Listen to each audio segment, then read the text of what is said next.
বানিয়াচংয়ের সবচেয়ে ইউনিক জিনিস হইতেছে এই যে এই জিনিসটা মনে হয় আমার কাছে।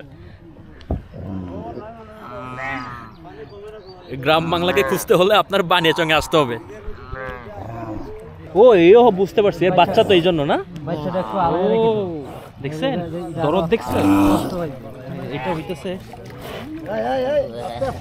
থাক থাক থাক, সমস্যা নাই সমস্যা নাই, যাবে যাবে আস্তে আস্তে যাবে। এটা হইতেছে মা আর এই হইতেছে বাছুর। এই দিছে দিছে চানা করে দিয়েছে।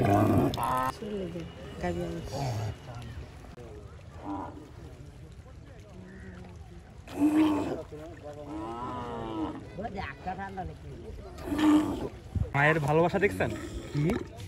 হ্যাঁ দেখ, এই যে বাচ্চা বাচ্চা, এই যে এই সারা দে সারা দে।